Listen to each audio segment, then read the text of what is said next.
Selamat malam, Shalom Bapak Ibu Saudara sekalian. Kembali kita lanjutkan seri online Bible Study. Malam ini adalah sesi ke-7 Kitab Bilangan dengan tema Bileam Tukang Sihir. Ini topik ini nggak biasanya ini. Sebab biasanya orang menganggap Bileam itu seorang nabi. Tapi saya mau jelaskan itu tukang sihir sebenarnya. Nah, topik ini jadi menarik ya. Bapak Ibu, mari kita tundukkan kepala, mari kita berdoa lebih dahulu. Bapa di surga, terima kasih untuk setiap kesempatan di mana kami boleh belajar kebenaran firman-Mu. Kami percaya dengan belajar kebenaran ini, kami semua diubahkan dan diberkati. Kami semakin menyenangkan hati Tuhan dengan pengertian yang benar. Terima kasih Tuhan, mohon berkati terus gereja-Mu di tempat ini, channel kebenaran ini, GSKI PIK, dan juga channel hamba-Mu ini. Terima kasih Bapa. Kau berkati juga semua orang yang mau belajar kebenaran. Hanya di dalam nama Tuhan Yesus kami berdoa dan mengucap syukur. Amin. Inilah sesi 7 Kitab Bilangan, Bileam Tukang Sihir. Ya, Bapak Ibu, kronologi dari apa yang sudah kita pelajari selama ini adalah sebagai berikut. Kita sudah pernah bahas ini, jadi kita cepat saja. Hari ini kita memasuki bilangan. Nanti dari pasalnya yang ke-20, bahkan sebelum itu, mungkin 18 mulai ya. Di khusus bilangan pasal 20 sampai 21, dua pasal itu mencatat perjalanan umat Israel dari Kades ke Moab. Tapi itu memakan waktu lama sekali, 38 tahun. Aneh ya, perjalanan yang begitu dekat memakan waktu 38 tahun. Mengapa demikian? Kesalahan bangsa itu sendiri. Kita sudah bahas di sesi-sesi yang lalu. Kita lanjutkan dulu. Ya, bilangan pasal 18, seluruh ayatnya, Bapak Ibu Saudara bisa baca lengkapnya ya. Tapi intinya adalah yang ditunjuk oleh Tuhan sebagai imam besar itu Harun dan keturunannya. Bukan semua suku Lewi. Ya. Di kesempatan yang lalu kita sudah belajar Korah dan kawan-kawan itu. Korah suku Lewi. Ia iri hati ingin menjadi imam seperti Harun. Akibatnya ia celaka. Kita tidak boleh melawan orang-orang pilihan Tuhan. Ya. Oke. Suku Lewi lainnya melayani Harun di tabernakel dan seluruh urusan tabernakel. Tetapi tentang mezbah dan perkakasnya, jangan pernah mereka dekat-dekat, nanti mati. Itu adalah tugas imam besar, yaitu Harun dan anak-anaknya nanti, penggantinya itu kan. Jadi orang awam dilarang mendekat. Yang mendekat dihukum mati. Ya. Di negeri mereka, Harun tidak akan mendapat milik pusaka dan bagian, karena imam besar kan. Karena bagian dan milik pusaka Harun adalah Tuhan sendiri. Suku Lewi mendapat persembahan persepuluhan dari orang Israel. Jadi suku Lewi juga tidak mendapat milik pusaka di tengah-tengah orang Israel, tapi mendapat persepuluhan. Untuk itu suku Lewi pun harus mempersembahkan persepuluhan itu. Kepada siapa? Kepada Imam Harun, imam besar. Ya. Jadi banyak orang tidak mengerti bahwa suku Lewi hanya menerima persepuluhan seolah-olah. Tidak. Suku Lewi pun harus memberikan persepuluhan. Ya. Ini kita bicara di zamannya Musa ya. Oke. Nah, ada kisah di mana Miriam, Harun, dan Musa mati. Mereka mati di tahun yang sama. Miriam matinya di Kades dalam usia sekitar 130 tahun. Ya. Harun matinya di Gunung Hor, kita sudah pernah bahas hal ini, pada usia 123 tahun. Ayatnya bisa dibaca sendiri nanti. Musa yang paling muda mati di usia 120 tahun di Gunung Nebo. Ya. Nah, khusus Musa ini istimewa.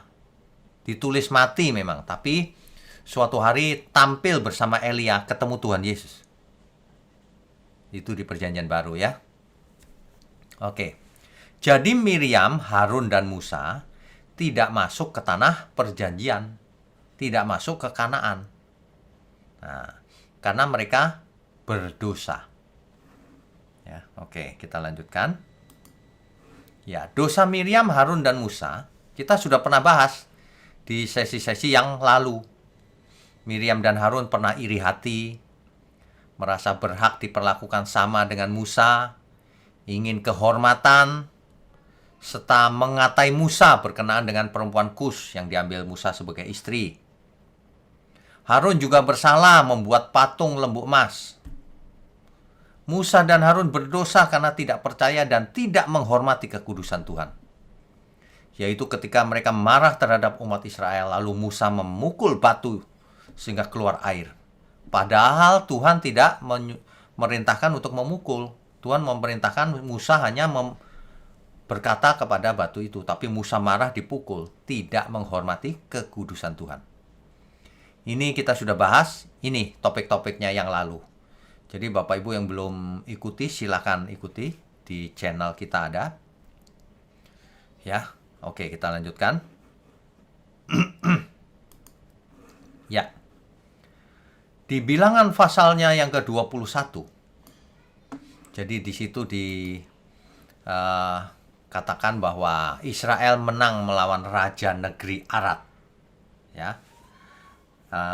Coba kita baca ya, ini singkat soalnya. Raja negeri Arad, orang Kanaan yang tinggal di tanah Negeb, mendengar bahwa Israel datang dari jalan Atarim. Lalu ia berperang melawan Israel dan diangkutnya beberapa orang tawanan daripada mereka. Maka bernasarlah orang Israel kepada Tuhan, katanya, jika engkau serahkan bangsa ini sama sekali ke dalam tangan kami, kami akan menumpas kota-kota mereka sampai binasa. Tuhan mendengarkan permintaan orang Israel, lalu menyerahkan orang Kanaan itu. Kemudian orang-orang itu dan kota-kotanya ditumpas sampai binasa. Itulah sebabnya tempat itu dinamai Horma. Perhatikan Bapak Ibu. Umat Israel itu tidak diam saja disuruh perang oleh Tuhan. Jadi jangan pernah pakai ayat Tuhan berperang ganti kita dan kita akan diam saja. Jangan pernah pakai ayat itu. Banyak gereja masih pakai ayat itu. Jemaat diajar untuk tidak bekerja keras. Diam saja. Tuhan yang berperang ganti kita. Itu salah itu. Ayat itu hanya berlaku ketika Israel di depannya ada laut Teberau. Di belakangnya ada pasukan Firaun. Jadi mereka tidak berdaya. Tuhanlah yang berperang ganti mereka. Membuka laut Teberau semalam-malaman. Mengerti ya konteksnya ya? Apalagi hari ini. Aku nggak mau kerja Pak. Tuhan memberkati aku waktu aku tidur. Pakai ayat lagi. Ya, jangan sembarangan Bapak Ibu. Ya.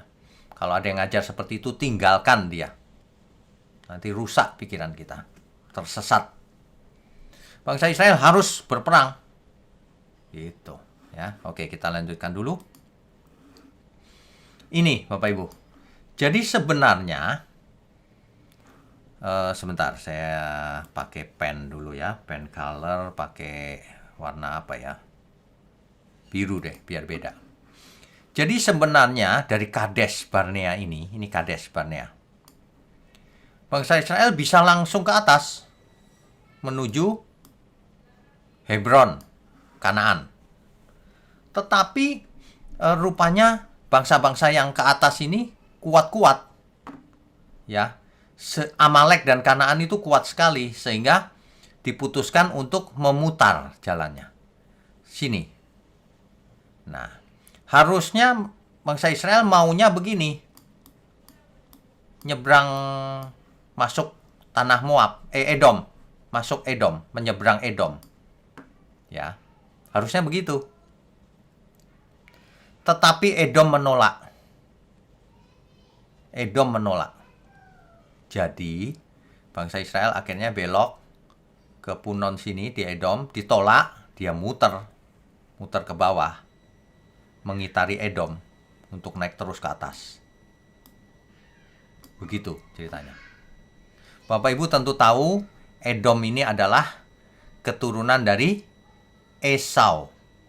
Jadi sebenarnya masih saudara dengan Israel. Israel kan keturunan Yakub. Edom keturunan Esau. Jadi sebenarnya Israel adalah keponakan ya, seperti keponakan gitu. Tapi Edom menolak. Ya. Oke, kita lanjutkan. Ya. Jadi Edom menolak sehingga Israel harus memutar ke bawah mengitari Edom. Ya. Berikutnya ada kisah tentang ular tedung. Bilangan 21 ayat 4 sampai 9. Itu sudah pernah saya bahas juga pada waktu yang lalu, sesi 20 kitab Keluaran, Nehustan, patung ular tembaga. Ini di samping kanan ini ada gambar ular tedung padang pasir, saudara. Jadi kalau dari jauh nggak kelihatan sebagai ular, seperti pasir, bahaya dia. Kalau sudah dekat, dia sangat beracun. Ya. Nah, itu. Nah, ini sudah pernah dibahas. Silakan mengulang Nehustan. Ya, berikutnya lagi. Ya. Di Bilangan pasal 21 ayat 10 sampai 20, di situ dikisahkan bangsa Israel mampir kemana saja dari Kades ke Moab itu. Nah, ini petanya di sebelah kiri, Bapak Ibu ya. Jadi terjadi bentrok nanti 2 kali di sini dan di sini. Ya. Oke, kita lanjutkan dulu. Ya. Jadi di Bilangan 21 ayat 21 sampai 35. Ini perhatikan peta ini, Bapak Ibu. Ini adalah Moab. Ya. Israel sampai di Hesbon sini mengalahkan Sihon, yaitu raja orang Amori. Amori ini padahal lumayan kuat. Dikalahkan oleh Israel. Nah, lokasi Hesbon ini dekat sekali ke Moab. Akibatnya apa? Akibatnya Raja Moab ngeri, takut. Wah, sebentar lagi kita bisa diserang ini. Orang Amori saja kalah Sihon. Gitu ya. Lokasi Hesbon ini dekat Gunung Nebo sebenarnya. Di sini ada Gunung Nebo, ada Yeriko ya. Ini Sungai Yordan. Bapak Ibu harus tahu membaca peta ya. Ini adalah Danau Galilea. Ini adalah Laut Mati yang di bawah ini. Ini Laut Mati, ya. Jadi Sungai Yordan itu menghubungkan Danau Galilea dan Laut Mati. Begitu ya. Oke. Nanti Israel juga melawan Og, Raja Basan di sini. Menang juga Israel. Jadi Israel ketika sudah dekat Kanaan harus berperang.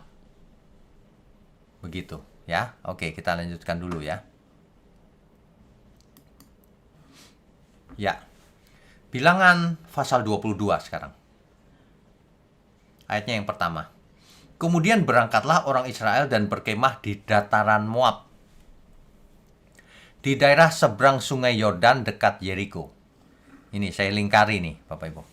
Kalau itu Yeriko, mungkin kemahnya di sini sekitar, pokoknya dekat-dekat deh, di seberang sungai Yordan. Ya. Oke, kita lanjutkan ya. Nah, seperti tadi saya jelaskan, Raja Moab gentar karena orang Amori kalah. Lalu berkatalah orang Moab kepada para tua-tua Midian, tentu saja laskar besar itu akan membabat habis segala sesuatu yang di sekeliling kita. seperti lembu membabat habis tumbuh-tumbuhan hijau di padang. Adapun pada waktu itu Balak bin Zipor sebagai Raja Moab. Di waktu itu, di zaman itu, yang jadi raja di Moab adalah Balak namanya. Ya, oke, kita lanjutkan. Ya, ayat 5-20.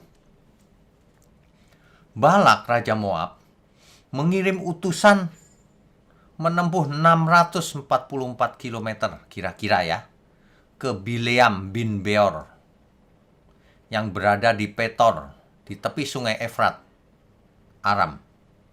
Itu ada yang mengatakan disebut sungai di tepi sungai Efrat, ada yang mengatakan Aram ayat 5 dan ayat 7, ada yang mengatakan Aram Mesopotamia, nanti di Ulangan 23 ayat 4 itu.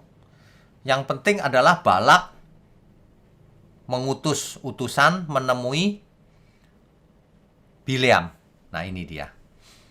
Balak yakin bahwa Bileam mampu mengutuk atau memberkati. Sehingga Bileam diminta untuk mengutuk Israel. Ayat 6 itu. Rupanya Bileam ini seorang bayaran. Jadi makanya Balak tahu, bayar saja si Bileam untuk mengutuk gitu. Tetapi Allah berfirman kepada Bileam bahwa janganlah ia pergi untuk mengutuk Israel. Bileam menolak permintaan Balak untuk ikut. Balak lalu mengirim lebih banyak dan lebih terhormat utusan dan menjanjikan upah yang lebih besar. Perhatikan baik-baik. Menjanjikan upah yang lebih besar. Atau bahkan Bileam dapat minta apa saja, asal Bileam mau datang dan mengutuk Israel. Ayat 18. Tetapi Bileam menjawab kepada pegawai-pegawai Balak, sekalipun Balak memberikan kepadaku emas dan perak seistana penuh, aku tidak akan sanggup berbuat sesuatu, yang kecil atau yang besar, yang melanggar titah Tuhan Allahku. Kalau kita baca ini, Bileam ini seolah-olah percaya kepada Tuhan. Dia sebut Allahku juga. Begitu ya. Oke, kita lanjutkan dulu. Ayat 20-nya. Datanglah Allah kepada Bileam pada waktu malam serta berfirman kepadanya, jikalau orang-orang itu memang sudah datang untuk memanggil engkau, bangunlah, pergilah bersama-sama dengan mereka, tetapi, nah perhatikan baik-baik, ada tetapinya, tetapi hanya apa yang akan kufirmankan kepadamu harus kau lakukan. Gitu, ya. Jadi akhirnya diizinkan oleh Tuhan. Kita lanjutkan dulu ya. Banyak yang menyangka bahwa Bileam adalah seorang nabi yang percaya Allahnya Israel, Allahnya Israel. Karena membaca Bilangan pasal 22 ayat 8, 24 ayat 2, ayat 4, ayat 16. Misalnya bahwa Bileam seolah-olah percaya kepada Tuhan. Bahkan dalam Bilangan 24 ayat 9, Bileam seperti mengutip perjanjian dengan Abraham. Bilangan 24 ayat 9, coba kita baca ya. Bilangan 24 ayat 9. Sebentar. Bilangan pasal 24 ayatnya ke-9 ya. Ia meniarap dan merebahkan diri sebagai singa jantan. Dan sebagai singa betina, siapakah yang berani membangunkannya? Diberkatilah orang yang memberkati engkau dan terkutuklah orang yang mengutuk engkau. Bapak Ibu yang ikut online Bible Study secara urut tentu tahu ini adalah firman Tuhan kepada janjinya kepada Abraham. Siapa yang mengutuki Abraham akan dikutuk. Siapa yang memberkati Abraham akan diberkati. Ya. Oke. Tetapi, nah ini tetapinya, ada tetapinya Bapak Ibu. Tetapi jika kita perhatikan konteksnya, adalah lebih tepat jika Bileam ini adalah seorang tukang tenung atau tukang sihir atau peramal atau nabi kafir. Bapak Ibu kalau mendengar kata nabi, di zaman itu banyak nabi. Nabinya orang-orang kafir? Ada. Jadi bukan nabinya Tuhan, bukan. Bukan nabi yang Tuhan pilih, bukan. Nabi-nabi kafir.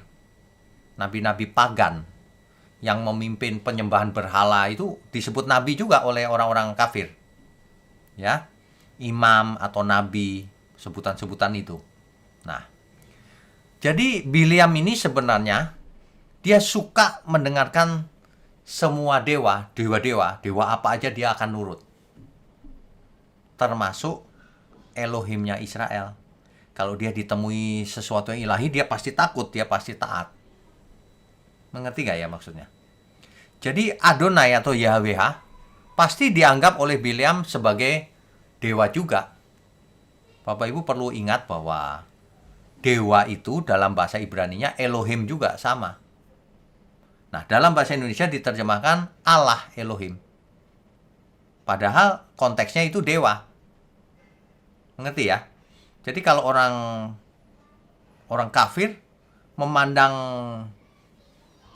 dewanya itu ya Allahnya itu, Elohimnya sama, ya. Nah, itulah Biliam ini bukan nabinya Israel, bukan orang Israel bahkan. Nabi dari atau peramal dari Mesopotamia. Ia bayaran, bisa dibayar. Tapi ia takut mendengarkan para dewa. Nah, dalam hal ini Tuhan datang langsung, ia takut juga gitu. Ya. Bilangan 22 ayat 7.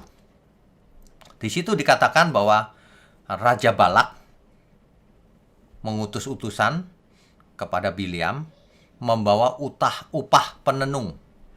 Mengerti ya?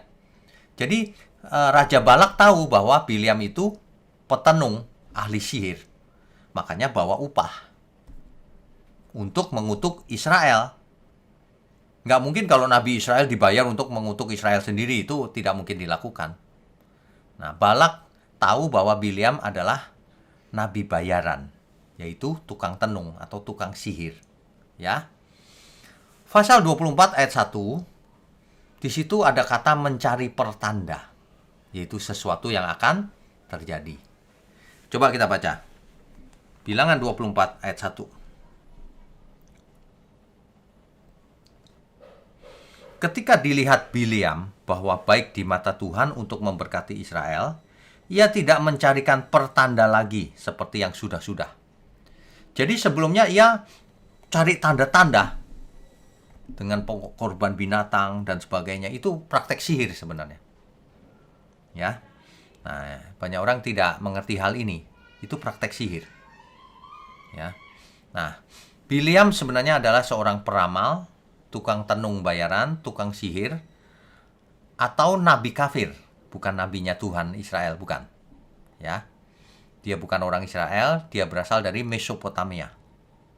Ya. Oke, berasal dari Petor atau Aram. Nah, buktinya lagi di seluruh kitab suci, Biliam memiliki catatan yang sangat negatif. Disebut nabi palsu, disebut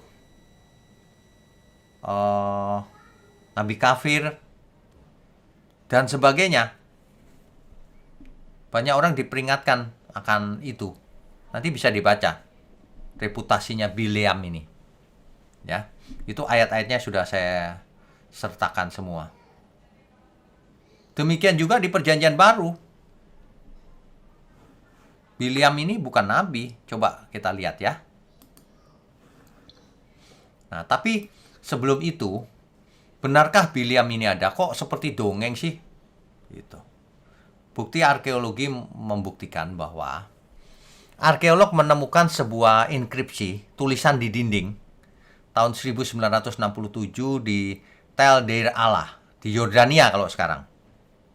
Kalau dulu namanya Moab, kalau zaman sekarang Yordania. Di daerah Sukot di Gilead. Beberapa kilometer di sebelah timur Sungai Yordan. 40 kilometer di utara dataran Moab. Dekat dahulu umat Israel berkemah. Ditulis dengan tinta berwarna merah dan hitam di tembok dalam bahasa Aram dan Kanaan Selatan. Dan penanggalannya diteliti ternyata berasal dari tahun 840 sampai 760 sebelum Masehi.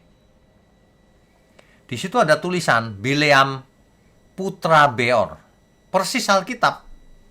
Rupanya dicatat di sana. Nggak tahu siapa yang menulis. Ia adalah tukang tenung atau peramalnya para dewa. Jadi Bileam ini memang bayaran, tukang tenung bayaran. Tertulis juga antara lain dewa-dewa menampakkan diri kepadanya di waktu malam. Nah, itu catatan, pasti catatan bukan orang Israel nih. Ya. Moab adalah sebuah negara di timur laut Mati. Hari ini negara Arab, yaitu Yordania. Ya. Kelak kita akan tahu bahwa ini adalah tanah kelahiran Rut. Nanti kalau kita sudah sampai pada kitab Rut, buyut daripada Raja Daud. Begitu ya Bapak Ibu. Kita lanjutkan dulu. Nah, bicara soal tenung atau sihir di zaman itu, ya. Bilangan 22 dari ayat 1 sampai 7 itu mengindikasikan bahwa Bileam adalah seorang peramal atau tukang sihir dari Mesopotamia. Seorang peramal atau tukang sihir itu biasanya dapat berkomunikasi dengan dewa-dewa, roh orang mati, roh jahat, iblis, dan sebagainya. Dalam melakukan peramalan masa depan, meramal biasanya. Dan juga mendatangkan rezeki atau kutuk. Mereka bisa menyihir seseorang yang tidak terlindungi oleh Tuhan. Ya. Arkeologi menemukan ribuan teks kuno dari Mesir, Syria, dan Babilonia tentang mantra yang digunakan para tukang sihir ini. Juga mereka memperhatikan tanda-tanda seperti astrologi, pola tetesan minyak air yang di ember minyak diteteskan ke ember air gitu. Nanti polanya itu diperhatikan buat meramal. Hati binatang yang dijadikan korban. Nah, Bapak Ibu tentu ingat, Bileam melakukan korban binatang bukan? Dia pasti melakukan ini, melihat tanda-tanda. Dan pola terbang sekelompok burung dijadikan cara meramal. Dan hari ini pun di setiap bangsa ada peramal-peramal seperti ini. Pakai mantra, meramal nasib masa depan. Pasti di antara Bapak Ibu ada yang pernah mendengar atau bahkan mengalami dulu sebelum bertobat. Diramal oleh ahli ramal. Macam-macam caranya. Ada yang pakai dadu, ada yang pakai kartu, ada yang pakai macam-macam. Ya. Contoh tukang sihir ini, contohnya yang ada di Istana Firaun, yang kita sudah pernah bahas di sesi-sesi yang lalu. Tongkat tukang sihir itu menjadi ular. Nyata, mantra mereka juga nyata. Tetapi kuasa Tuhan jauh lebih besar. Ya pasti. Sehingga tongkatnya Harun atau Musa dilempar jadi ular. Tapi ularnya lebih besar sehingga makan ular si tukang sihir itu. Jadi di zaman itu tukang sihir itu sudah biasa. Di istana ada, di mana-mana juga ada, yang profesional juga ada, yang bayaran seperti Bileam ini. Tidak usah heran. Hari ini saja ada yang bayaran tukang ramal. Ya. Di suku apapun ada, dukun-dukun itu ada. Ya. Oke. Di Perjanjian Baru, tukang sihir begini masih banyak, bahkan sampai sekarang. Contohnya, di Kisah Rasul 8 ayat 9 sampai 25. Nanti Bapak Ibu bisa baca sendiri ya. Di situ Petrus mengalahkan seorang tukang sihir yang bernama Simon. Dengan kuasa Tuhan tentunya. Kisah Rasul 13 ayat 4 sampai 12. Rasul Paulus mengalahkan seorang tukang sihir atau nabi palsu Yahudi. Dibaca saja nanti. Dan tukang sihir atau tukang tenung ini disebut-sebut di banyak ayat sih. Kisah Rasul 16 ayat 16, 19 ayat 19, di kitab Wahyu juga ada. Nanti Bapak Ibu bisa membacanya ya, memeriksanya sendiri-sendiri ya. Kita lanjutkan dulu. Ya. Inilah kisah Bileam dan keledai itu. Lalu bangunlah Bileam pada waktu pagi, dipelanainyalah keledainya yang betina dan pergi bersama-sama dengan pemuka-pemuka Moab.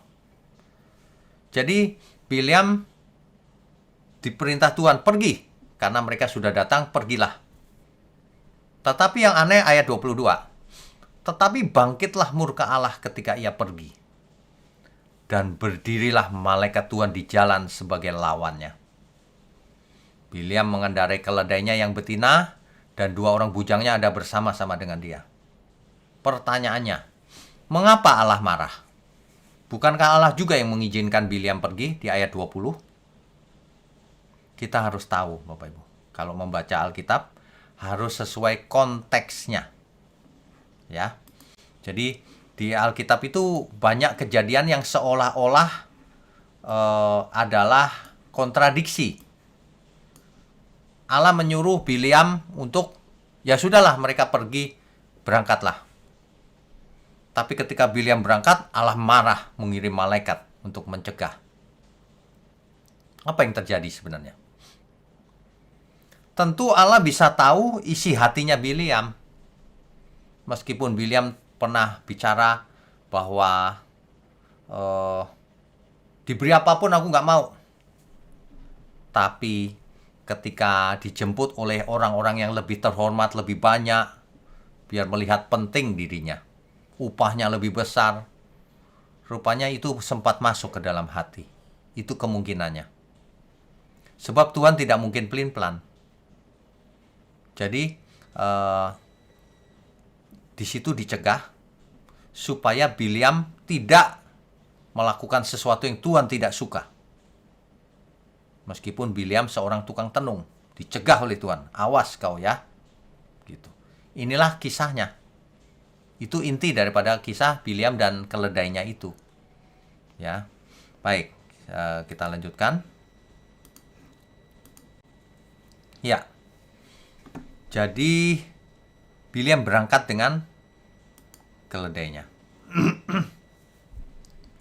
Tapi keledai yang ditunggangi Bileam ini melihat malaikat Tuhan berdiri di jalan dengan pedang terhunus. Jadi keledai ini nggak mau lewat terus karena dihadang oleh malaikat Tuhan. Keledai ini menyimpang lewat jalan lain. Di jalan lain itu ada tembok kiri kanan. Dihadang lagi oleh malaikat. Lalu keledai itu menyimpang, membenturkan kaki Bileam ke tembok. Bileam marah-marah. Yang terakhir, temboknya sempit sehingga nggak bisa lewat. Lalu keledai itu tiarap. Dipukuli terus sama Bileam. Bileam marah, keledai ini kenapa ya gitu. Bahkan terakhir malah berhenti tiarap. Bileam sangat marah. Akhirnya Tuhan membuka mulut keledai itu sehingga berbicara kepada Bileam. Bileam tidak kaget kalau keledai bisa bicara. Ia tukang sihir. Ya.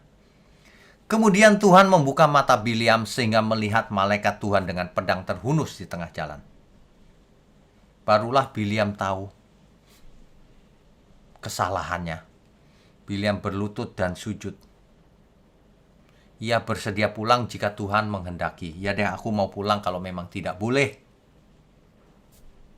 Yang lucu keledainya bicara sama Bileam.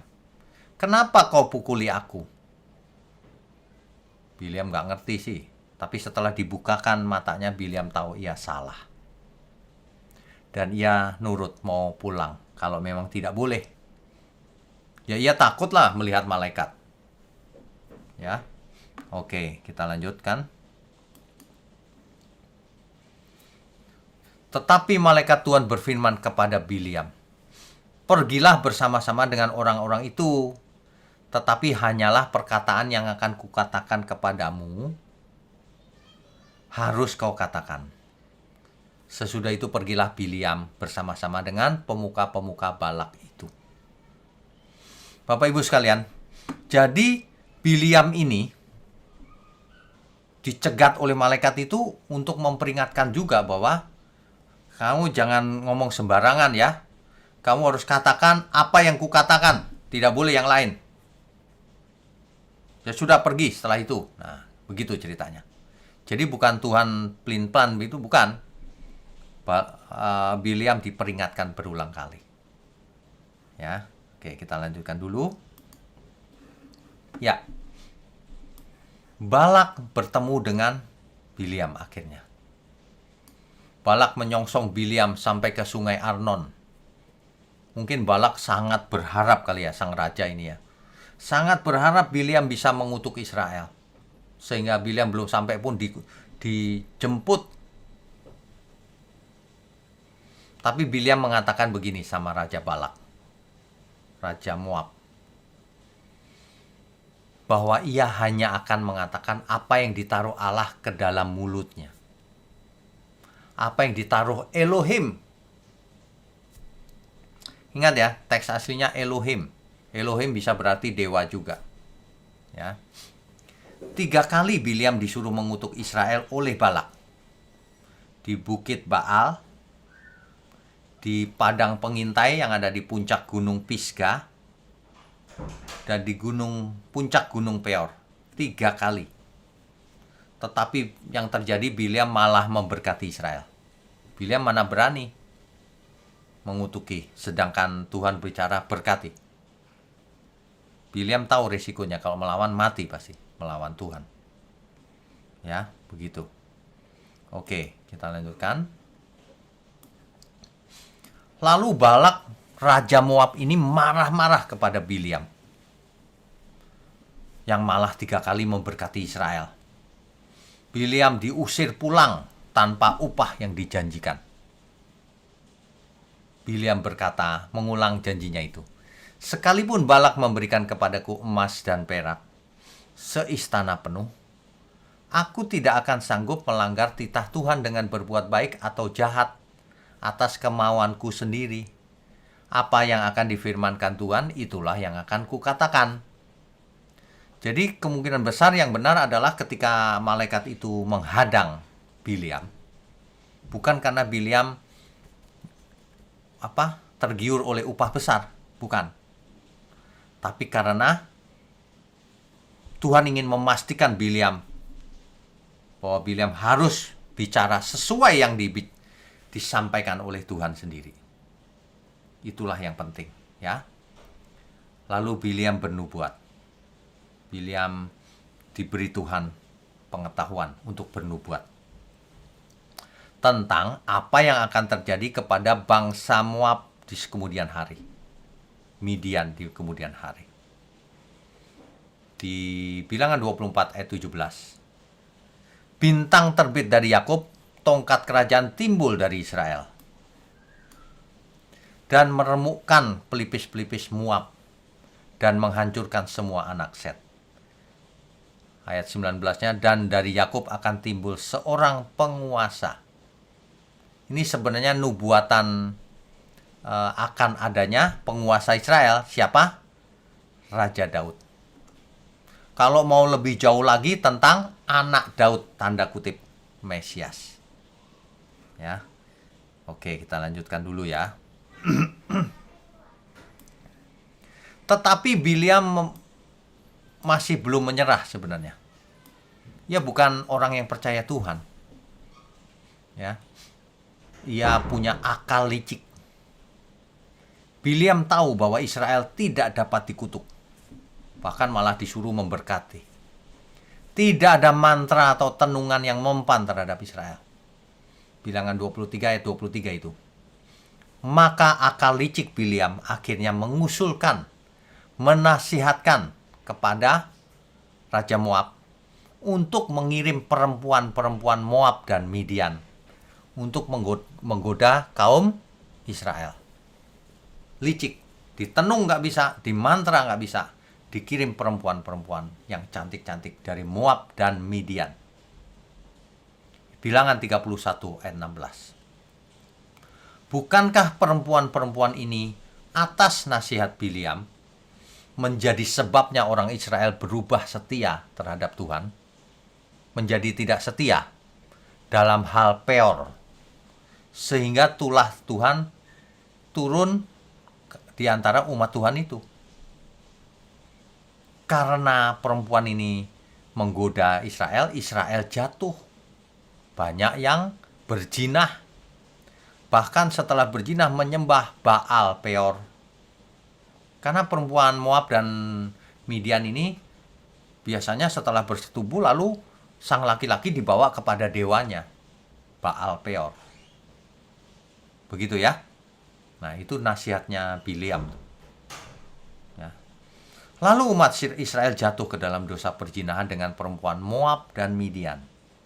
Sehingga mereka pun berpasangan dengan Baal Peor, menyembah dewa Baal di Peor, ya. Bilangan 25 ayat 1 sampai 3 dan ayat 6. Baal adalah nama dewa kesuburan. Makanya ritualnya ada hubungan dengan seks. Bahkan salah seorang pemimpin Israel dari suku Simeon yang bernama Zimri bin Salu melakukan penghinaan dengan membawa perempuan Midian yang bernama Kosbi binti Sur ke pintu tabernakel. Ia tahu loh padahal tabernakel nggak boleh didekati oleh orang awam. Ia malah bawa perempuan Midian. Waduh, ini menghina namanya. Ada seorang yang bernama Pinehas. Melihat hal itu ia tikam Zimri dan Kosbi dengan tombak. Sehingga Tuhan membenarkan perbuatannya itu. Tuhan mengaruniakan keimaman abadi baginya. Ya. Dan berhentilah tulah yang menimpa bangsa Israel. Tulah itu karena Baal Peor itu, karena perzinahan itu, memakan korban sebanyak 24.000. Bilangan 25 ayat 9.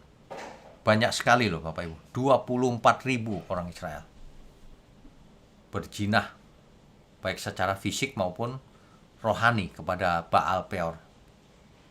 Kena kutuk tulah, ya. Mungkin sebagian kita mengatakan bahwa kok kejam ya. Tetapi perlu diingat bahwa hal ini untuk menekankan keseriusan Tuhan akan kekudusan.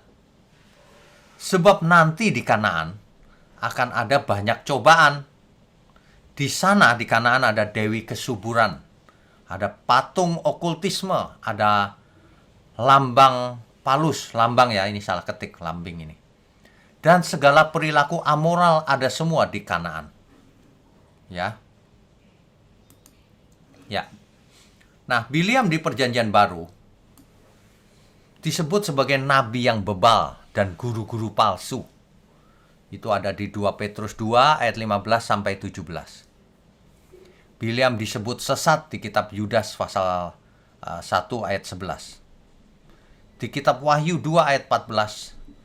Tetapi aku mempunyai beberapa keberatan terhadap engkau. Di antaramu ada beberapa orang yang menganut ajaran Bileam, yang memberi nasihat kepada Balak untuk menyesatkan orang Israel, supaya mereka makan persembahan berhala dan berbuat zina. Bileam ini terkenal memang. Ya. Nah, ini dia yang dipakai oleh Bileam tadi. Prinsipnya. Bapak Ibu pasti ingat Kejadian 12 ayat 3 ya. Bahwa Tuhan akan memberkati orang-orang yang memberkati Abraham. Dan akan mengutuk orang-orang yang mengutuk Abraham.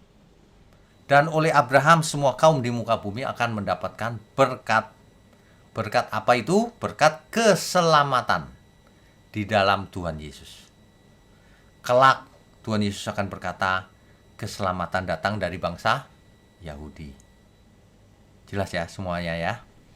Oke, kita lanjutkan dulu. Ya. Rabu depan kita akan lanjutkan dengan tema generasi yang selamat. Ya. Sudah semakin dekat dengan Kanaan, tanah yang dijanjikan oleh Tuhan kepada umat Israel. Jadi kita baru saja belajar tentang Bileam. Ini ironi. Bileam itu kan tukang sihir ya, dianggap nabi oleh orang-orang kafir. Bayaran. Ia nggak bisa lihat malaikat. Keledai yang dianggap bodoh oleh manusia dibukakan matanya oleh Tuhan. Ini ironi. Supaya manusia tidak menyombongkan diri. Binatang saja bisa dipakai Tuhan. Supaya bisa bicara. Ya. Bileam ini sebenarnya sudah mendengar firmannya Allahnya Israel. Tapi karena ia tukang tenung, ia anggap itu dewa, suara dewa, Elohim, ya, suara dewa. Buktinya apa? Buktinya setelah bangsa Israel tidak bisa ditenung, tidak bisa dimantra, tidak bisa diserang secara militer, pasti kalah soalnya. Lalu Bileam menasihatkan akal liciknya. Kirimlah perempuan-perempuan cantik kepada Israel supaya Allahnya marah. Dan itu lumayan efektif. Dikirimlah perempuan-perempuan cantik Moab dan Midian. Dan Israel sebagian besar 24.000 orang berjinah dengan perempuan Moab dan Midian. Kemudian menyembah Baal Peor, dewanya kesuburan dari orang Moab Midian. Langsung ditombak oleh salah satu masuk ke tabernakel, ditombak oleh Pinehas. Dan tulah itu berhenti. Mengapa dulu kok sepertinya kejam ya? Orang berbuat dosa dimatikan. Hari itu kita perlu tahu bahwa negeri yang dituju itu Kanaan memiliki berbagai macam dewa. Dewa Baal, dewa Molok, dewa macam-macam. Dewi kesuburan dan sebagainya dan sebagainya. Banyak sekali dewa, tidak hanya di Mesir. Ya, itu sebabnya pelajaran tentang kekudusan strict sekali. Hari ini sama sebenarnya, kita semua diangkat sebagai imamat yang rajani, imam. Jadi kita harus hidup kudus. Kalau tidak, mati, pasti binasa. Bukan mati fisiknya, nanti penghakimannya. Zaman anugerah ini kita diberi kesempatan sampai kita menutup mata. Mari kita bertobat Bapak Ibu. Jaga kekudusan hidup. Jangan ikut-ikutan terhadap orang dunia. Jangan berjinah. Jangan berjinah kepada dewa-dewa apapun bentuknya. Jangan pergi ke okultisme, peramal, dan sebagainya. Apapun bentuknya. Kita adalah imam, harus hidup kudus. Sebab dunia membutuhkan imam-imam yang rajani. Supaya mereka pun mengenal Sang Juru Selamat dengan benar. Amin ya semua ya. Nanti Bapak Ibu bisa ulang ayat-ayat yang tadi saya sebutkan karena banyak, dibuka dan dibaca sendiri. Kalau membaca Alkitab harus begitu. Jangan berhenti di Perjanjian Lama. Harus lanjut terus sampai Perjanjian Baru. Sehingga kita bisa mengerti bagaimana kebenarannya akhirnya yang sempurna. Sehingga kita boleh hidup sesuai dengan Perjanjian Baru. Sesuai dengan kehendak Tuhan Yesus. Sesuai dengan kehendak Bapa di surga. Ya. Kalau ada yang mengajarnya Perjanjian Lama terus, tapi tidak pernah membawa ke konteks Perjanjian Baru, tinggalkan dia Bapak Ibu. Ya. Perjanjian Lama itu adalah profetik, nubuatan akan Perjanjian Baru. Alkitab mengatakan Perjanjian Lama adalah bayangan dari apa yang akan terjadi di Perjanjian Baru. Bayangannya itu Perjanjian Lama. Tubuhnya, wujudnya ialah di Perjanjian Baru, ialah Kristus. Oleh sebab itu belajarlah kepada Kristus. Amin. Mari kita lanjutkan dengan diskusi dan tanya jawab. Kohus silakan. Ya, bagi Bapak Ibu yang ingin bertanya, silakan aktifkan icon raise hand dan membuka video. Oke, yang pertama Bapak Daniel, silakan Pak. Silakan Pak Daniel. Malam Mbak Winyo. Shalom. Pak Winyo, saya mau tanya masalah Bileam ini Pak Winyo. Ya. Nah, kalau karakter Bileam seperti itu, kenapa di bilangan 22 itu Allah menemui Bileam? Ya, Kalau memang dia mengeluarkan kutuk atau apa terhadap bangsa Israel kan, menurut saya loh ini kan nggak ada dampaknya bagi bangsa Israel kalau Allah bersuka gitu. Kenapa betul, sampai Allah menemuin gitu ya? betul. Jadi Sampai ini melarang sebenarnya melarang kata-kata gitu. ya, ya. Jadi begini Pak, tindakan Tuhan itu tidak bisa kita prediksi. Kadang-kadang Tuhan mengizinkan setan bahkan untuk mencobai. Misalnya Ayub, misalnya Tuhan Yesus. Dicobai kan? Diizinkan oleh Tuhan. Kok diizinkan sih? Itu misalnya. Kan biarin aja dicobai. Toh nggak mempan, misalnya gitu ya. Nggak juga. Jadi kita berdasarkan teks, kita tahu bahwa Tuhan mencegah hal itu dengan cara menemui Biliam. Mungkin maksudnya supaya Biliam bertobat juga kali. Kita tidak tahu. Ya. Supaya Raja Moab juga bertobat sebenarnya. Kan Biliam tanya tuh, aku tanya Tuhan, kan mestinya gitu ya. Ya, Tapi ini enggak loh, enggak bertobat. Gitu. Jadi ya itulah yang terjadi. Kalau tidak bertobat ya bablas, mati. Padahal ada kesempatan untuk bertobat. oh gitu. Iya, Nah, saya penasarannya kan eh, eh, apa sampai Allah mendatangin Biliam gitu Pak. iya, Hanya iya. itu maksudnya itu. Oh, nggak masalah Pak. Di kitab Ayub bahkan iblis datang ke hadapan Tuhan loh, berbincang-bincang. Jadi apa saja bisa terjadi Pak di perjanjian lama. Di perjanjian baru sudah tidak. Oh gitu. Setelah Tuhan Yesus mati di kayu salib, sudah tidak ada lagi yang begitu-begitu. Betul, betul Pak. Betul Pak. Ya, Oke. ya. Terima kasih Pak Renyo. Oke, Tuhan berkati. Ya, Silakan. selanjutnya Bapak Rafli Rinaldi, silakan Pak. Ya, selamat malam Pak Selamat Wiknyo. malam. Silakan Pak. Pak, saya ingin menanyakan mengenai hukum Taurat Pak ya, yang saat Ya, ini kita bahas. ya, Kita kadang-kadang juga sering juga mungkin ya hamba Tuhan kadang-kadang slip lidah atau bagaimana mengatakan bahwa hukum Taurat itu udah dibatalkan atau udah diganti dengan hukum kasih ya. Tetapi ya, di kitab Matius itu kan ada ditulis Pak ya, bahwa Yesus datang ke dunia bukan meniadakan, tetapi menggenapi ya Pak ya. ya. Nah, saya pengen tanya Pak, sebenarnya kata menggenapi itu pengertiannya bagaimana Pak ya? Kalau kita lihat Pak ya, hukum Taurat itu kan ada larangan-larangan yang sebenarnya kalau bisa saya bilang udah dihilangkan Pak, udah ditiadakan. Misalnya sunat. Dulu pada waktu zaman dulu hukum Taurat itu sunat kan harus Pak ya. Ya. Tetapi di dalam perjanjian baru kan sunat tidak ada lagi Pak. Tidak lagi diwajibkan. Berarti ini kan sudah dihapuskan Pak ya. Ya. Lalu makan binatang tertentu yang haram dulu. Sekarang kan semua binatang bisa dimakan, ya kan? Ya. Nah, ini kan berarti menghilangkan.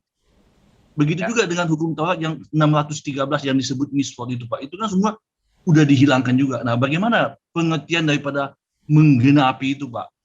Oke, baik. Ini sudah pernah saya bahas dalam khotbah yang judulnya Taurat dibatalkan, Pak. Ya, Ada lagi yang judulnya Taurat disempurnakan. 2 kali saya khotbahkan. Jadi begini, Alkitab mengatakan bahwa Taurat sudah dibatalkan. Itu secara eksplisit, Pak. Efesus 2 ayatnya yang ke-15. ada Pak. Efesus 2:15 Pak ya. Efesus 2 ayat 15.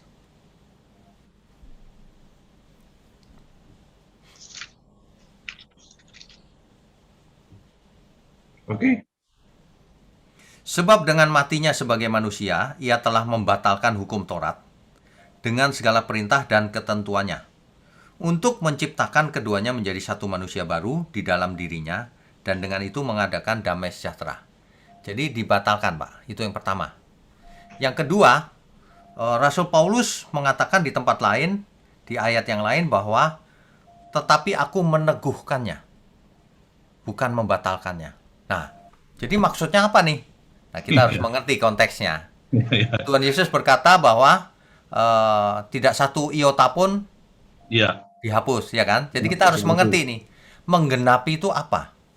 Ya, Menggenapi itu dalam bahasa Inggrisnya to fulfill. Jadi menyelesaikan. Itu maksudnya. Jadi begini, ketika Tuhan Yesus datang, hukum Taurat diselesaikan oleh Tuhan.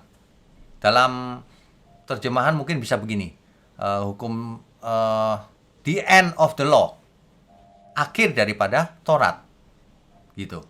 Jadi menggenapi itu melakukan apa yang dituntut oleh hukum Taurat, sudah dilakukan Tuhan. Sudah selesai. Sekarang giliran Tuhan yang memberikan hukum. Nah, tapi ingat, dibatalkan itu bukan berarti lalu boleh mencuri, boleh berzina. Bukan. Ingat nggak Tuhan Yesus mengajarkan inti dari semua hukum, kasihlah Tuhan Allahmu, ya, kasihlah sesamamu. Itu Sesamamu pasti manusia. tidak pernah dibatalkan selama-lamanya. Artinya 10 hukum Tuhan, itu intinya tidak dibatalkan. Intinya. Ya, gitu. Jadi disempurnakan, Pak. Kalau ya. dulu... Saya setuju Pak dengan tadi yang Pak Ibnu bilang bahwa inti hukum Taurat itu kan 10 firman Tuhan Pak ya. Ya, Dari 10 firman Tuhan ini kalau kita mau peras lagi kan menghasilkan 2, yaitu di Perjanjian Lama hukum pertama sampai hukum keempat yaitu kasihilah Allahmu ya Pak ya.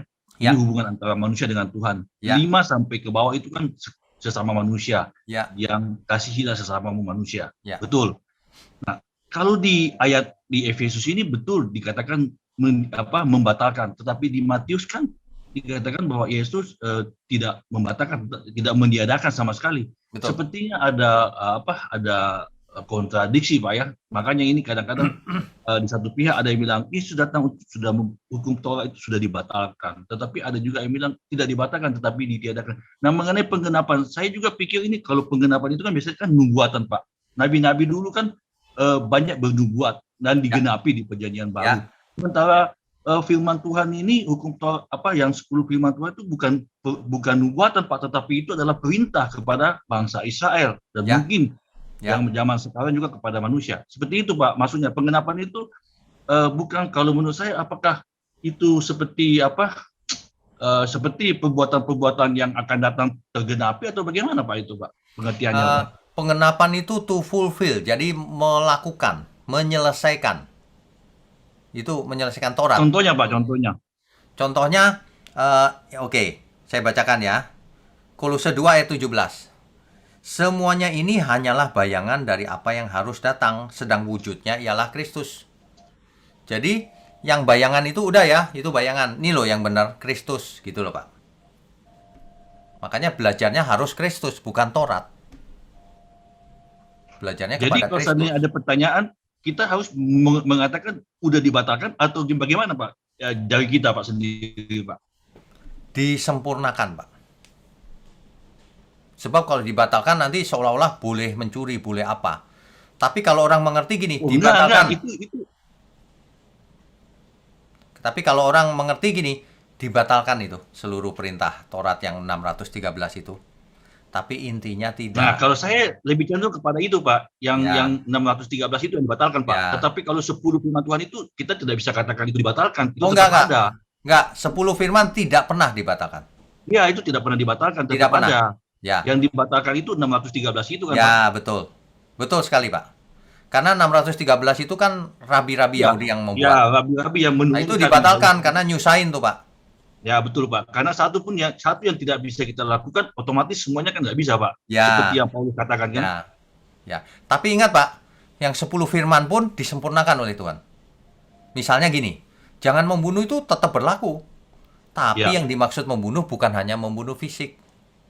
Kalau kamu membenci saudaramu, kamu seorang pembunuh. Nah, jadi lebih dalam, Pak. Jadi banyak orang membunuh karakter seseorang di sosial Ya. media. Itu seorang pembunuh di mata Tuhan. Ya. Nah, gitu. Jadi lebih dalam. Berzina itu kalau melakukan hubungan seks dulu. Tapi Tuhan Yesus mengatakan kalau kamu melihat perempuan Jadi dan pikiran kamu Pak ya. mengingininya, nah kamu berzina dalam hatimu. Nah, itu Iya. lebih dalam lagi. Di dalam ya. Hari Sabat juga gitu, Pak. Perjanjian Lama hari Sabat itu hari Sabtu. Nah, Tidak boleh bekerja. sedangkan Sabat yang benar itu Kristus. Nah, itu ada. Gitu. Cuma ada beberapa orang masih Sabatnya Sabtu aja gitu. Padahal sabat yang benar itu, sabat itu disebut di Ibrani itu, Tuhan Yesus sendiri sebenarnya sabat itu. Sekarang sabat nih, sabaton. Gitu. Nah, itu topik tersendiri nanti. Semua di itu, Pak. Kalau dulu jangan membuat patung dan semuanya. Oh, berhala bukan cuma patung, kita tahu sekarang. Ya hobi juga termasuk Semuanya berhala. juga bisa jadi berhala.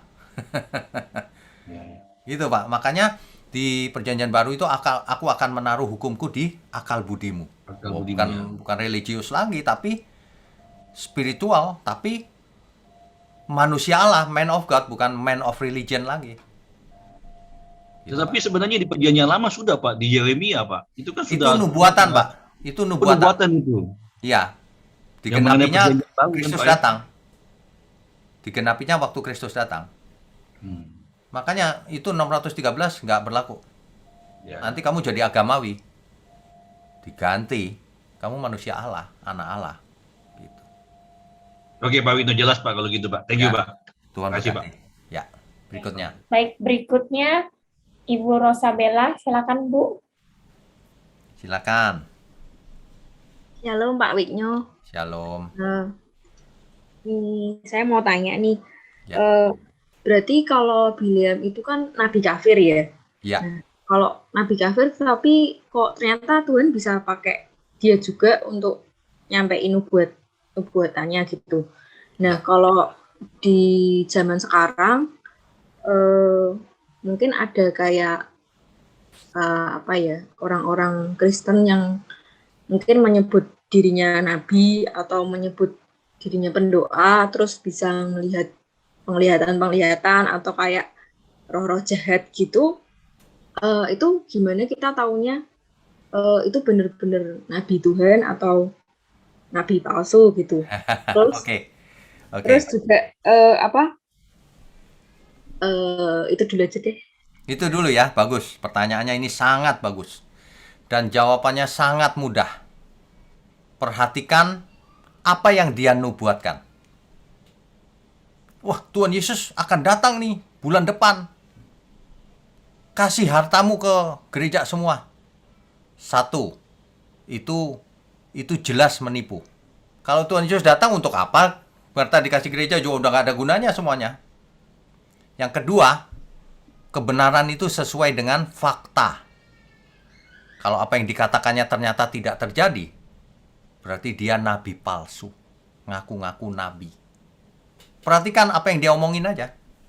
Kalau dia ngomong apa gitu ya, nggak terjadi. Wah, itu nabi palsu. Kok dia mengatakan, wah, vaksin itu alat antikris, ada chipnya. Nah, tinggal dicek faktanya. Ngerti maksud saya? Saya sudah disuntik 3 kali nih. Kalau ada chipnya ya saya sudah jadi antikris. Apa begitu?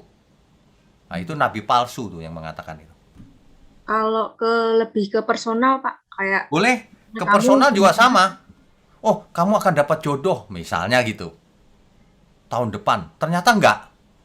Loh, berarti dia bohong. Nabi-nabi di Perjanjian Lama, kalau bernubuat tapi tidak terjadi, itu dihukum mati. Karena itu nabi palsu namanya. Karena Tuhan tidak pernah bohong. Kalau ada perubahan pun Tuhan beritahukan. Nah, Kalau banyak orang ngaku nabi tapi cerita sesuatu yang hasil pikirannya sendiri, bukan dari Tuhan. Cirinya yaitu, apa yang dikatakan nggak pernah terjadi. kalau misalnya sama si A terjadi, si B nggak terjadi, si C Ya nabi palsu, gimana? itu terjadinya kebetulan berarti. Oh gitu, pasti Iya dong. Emangnya Benar. Tuhan pernah kadang-kadang nggak bohong, kadang-kadang bohong. Tuhan pernah gitu nggak? Nggak mungkin. Nggak mungkin. Misalnya gini, kamu akan sembuh. Oh, sembuh bener loh. Ya nggak usah dinubuatin juga akan sembuh. Itu kan kemungkinannya besar. Misalnya ada orang kena COVID, sini saya doain. Tuhan bicara padaku, kamu akan sembuh. Ya memang sembuh. Kalau mati, aduh Tuhan rupanya berubah pikiran. Nah, kan ngeles-ngeles begitu. Kebanyakan. Jangan mau dibohongin. Cocok juga, cocok-cocokan itu. Cocok lu. Iya, kamu nyocok-nyocokin diri padahal nggak cocok. oke. Lagi pula jangan main begituan. Hmm. Ya. Kita itu mesti fokus bagaimana aku harus hidup ya Tuhan, supaya menyenangkan Tuhan. Aku harus berubah. Itu paling nomor satu yang diinginkan Tuhan. Ngalamin mujizat dan sebagainya, nggak penting itu. Tuhan suka nggak? Kalau Tuhan nggak suka, ya percuma. Bangsa Israel mengalami mujizat loh, yang tidak pernah dialami orang lain. Laut terbelah, dia lihat dindingnya dinding air, tapi nggak bertobat. Percuma.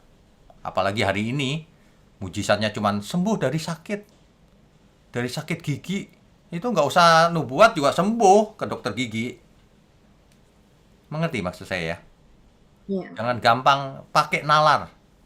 Tuhan menciptakan kita punya nalar itu supaya kita nggak gampang dibohongin sama setan, sama nabi palsu. Nubuatan sering bernubuat, meleset semua. Tapi terus nggak pernah minta maaf. Mestinya seorang nabi kalau nggak, oh Tuhan ini loh ternyata begini. Enggak. Udah biasa bohong sih. Berarti Jangan kalau buang waktu benar-benar dengan yang Nabi begitu. Tuhan, Ya, kalau benar-benar Nabi Tuhan pasti nggak pernah meleset ya. nggak pernah. Kamu baca nggak di Alkitab? Pernah nggak Nabi Tuhan meleset? Nggak pernah. Mana ada Nabi Tuhan meleset? Nabi Tuhan meleset berarti Tuhannya bohong dong. Nggak ada. Berubah ada. Akhirnya Tuhan nggak jadi deh mengampuni. Nah, bisa. Tapi bukan meleset. Diam-diam meleset. Misalnya kayak Biliam ini kan sebenarnya juga nabi kafir gitu kan. Tapi ternyata bisa dipakai Tuhan juga gitu. Bisa. Juga. Bisa.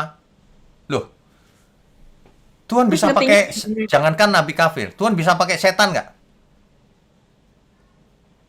Ya. Untuk mencobai Ayub, Tuhan pakai siapa? Iblis. Untuk mencobai Tuhan Yesus, Tuhan Bapa di surga pakai siapa? Pakai iblis. Tapi akhirnya binasa juga Biliam. Mm-mm. Karena nggak bertobat, gitu loh. Jadi Tuhan bisa pakai apa aja, keledai aja dipakai, bayangin. Memangnya keledai orang Kristen? Ya kan? Tuhan bisa pakai apa saja. Ya. Ya, makasih Pak. Oke, Tuhan berkati. Tuhan berkati. Mari kita tundukkan kepala. Mari kita berdoa. Bapa di surga, terima kasih untuk firman-Mu. Biarlah kami tekun belajar terus. Meskipun banyak orang tidak tekun, tapi kami mau menjadi umat yang tekun. Agar kami memperoleh berkat dari Tuhan. Berkat yang abadi. Mengerti kebenaran dan karakter kami diubahkan. Sehingga kami tidak mudah diombang-ambingkan dengan ajaran yang tidak benar. Mudah ditipu oleh para nabi palsu. Mudah masuk kepada jebakan tukang tenung dan sebagainya, okultisme. Terima kasih Tuhan. Bapa di surga, mohon berkati semua kami yang mau belajar kebenaran. Khususnya yang mendukung pekerjaan-Mu di tempat ini. Dan untuk kami semua, mohon Tuhan berkati dengan kesehatan, umur panjang, agar kami boleh menyelesaikan hidup kami dengan benar dan berkenan bagi Tuhan. Hanya di dalam nama Tuhan Yesus Kristus kami berdoa dan mengucap syukur. Haleluya. Amin.